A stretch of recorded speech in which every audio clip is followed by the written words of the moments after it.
We're getting ready to do dog, cat and child. If you're wearing shoes, definitely take them off. If you're wearing boots, absolutely take them off. If you're wearing socks, it might be better, but it really is up to you.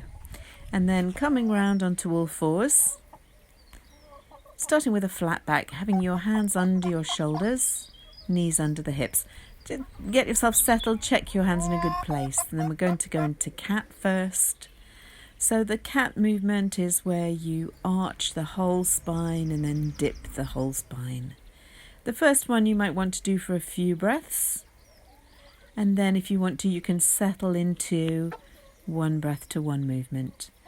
And it's more often done breathing in as you look up and dip your back. Breathing out as you curl your head under and raise your back. But just notice what works for you. Settle into working with the breath.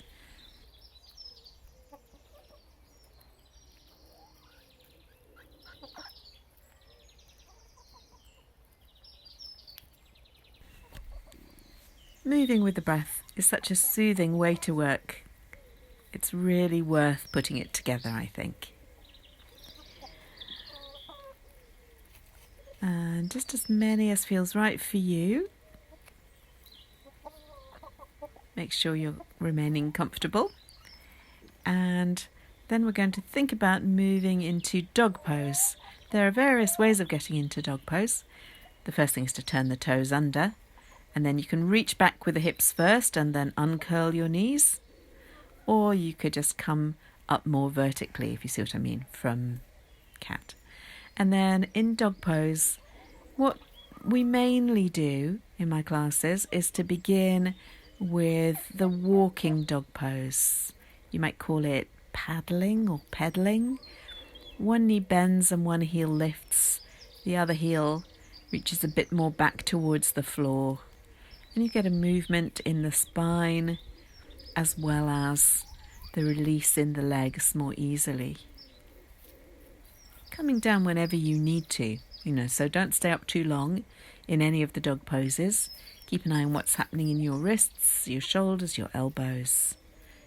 And then the thing to do is to come down into child.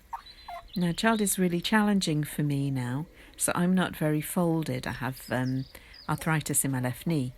But you could have your bottom right back on your heels, or you could use a prop between your heels and your bottom if that's useful, a cushion or even a bolster. You can also use your hands to help though, if you're like me. So one thing that is good for me is to have my hands under my head some of the time. You might have your hands back by your sides. You might have them held on your back. There are so many different ways to work. And I'm thinking that this child pose is a release for the spine. So you want to find something that's really comfortable. I'm trying my favourite now, which is my hands stacked like one potato, two potato under my head. And then I've come back onto all fours. And we're going into the bear wriggle, the baby bear wriggle. We got this partly from the original Jungle Book, Baloo the Bear, and partly from Planet Earth 2, the David Attenborough series, where you see the bears come out of hibernation. The adult bears wriggle against the trees standing, and the baby bears wriggle against the trees on all fours. And you're trying to get every little niggle out of your back, or find every possible way of moving your spine when you're in all fours. And then I'm going to turn the toes under again, come back up to dog pose and see, is it possible to wriggle like a bear in the dog pose? I think it's trickier. And I don't think I'm particularly good at either of these things, so you could do much better than this. You can have your elbows bending, for instance, and that can really help both in the all fours bear pose and the dog pose bear pose. So see what you can do. Really enjoy these freeing movements. You could go back and forward a little bit. Come down again. And I'm going to try a child variation with the knees as wide as they can be. This is really, really nice for me. I can sink down very low, getting the chest down towards the ground. But that might not be possible for you, and you might not like the wide knees. Think about using cushions and props and about varying what you do with your hands. Again, you can do the 1 potato, 2 potato, the hands under your head, any variation.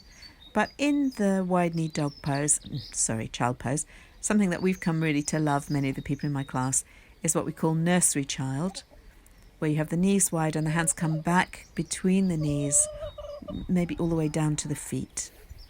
You might need to turn your head on one side here like I've done. And we call it nursery child because one of our students taught in a nursery for 3 and 4-year-olds, and all her 3 and 4-year-olds went to sleep like this for their nap. Resting however is good for you.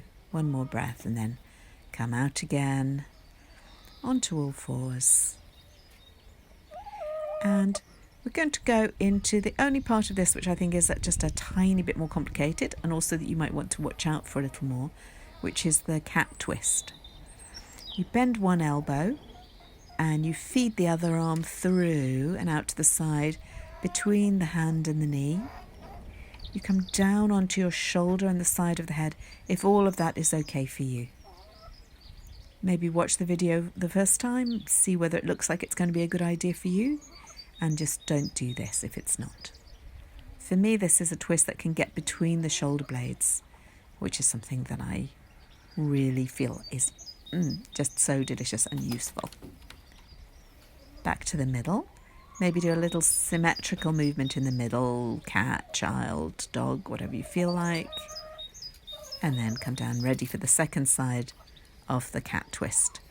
Your bottom stays up above your knees more or less, so you're not folded back towards child. One hand is on the floor with the elbow lifting, and the other hand feeds through between the hand and the knee. Breathe there. See if you can get into that place between the shoulders.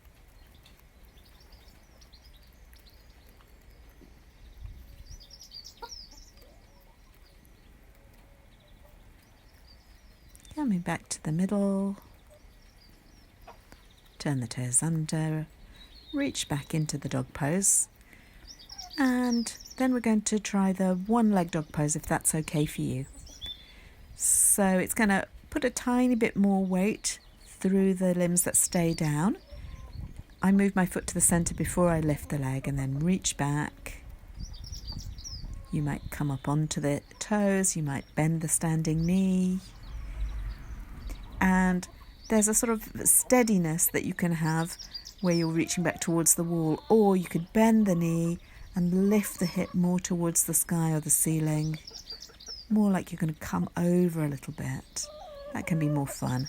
And then come back to the centre and bring that leg down. Settle. Getting ready for the second side, maybe move the foot that's going to stay on the ground towards the middle. Reach back. And there are variations. You could be reaching more to the wall behind you or more for the ceiling or sky as I'm doing this time.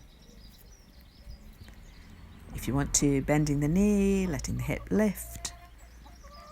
It's almost a back bend feeling. I'm not going all the way towards that back bend feeling, but it begins to be like that. Breathe. Don't do this if it's not good for you. You could be doing cat instead.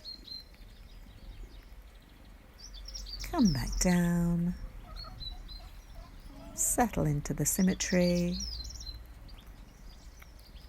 Walk your hands and feet towards each other. Hang in a forward bend. Any forward bend that's good for you. Knees bent or straight, moving or still.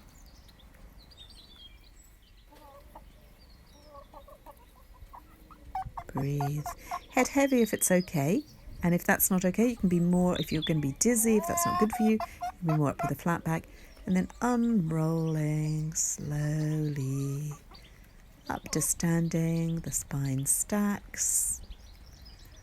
The whole body stacks. Pelvis balanced above the feet, shoulder girdle above the pelvic girdle, head happily balanced above the shoulder girdle, crown of the head lifting. Ready to move into your day or on to the next section.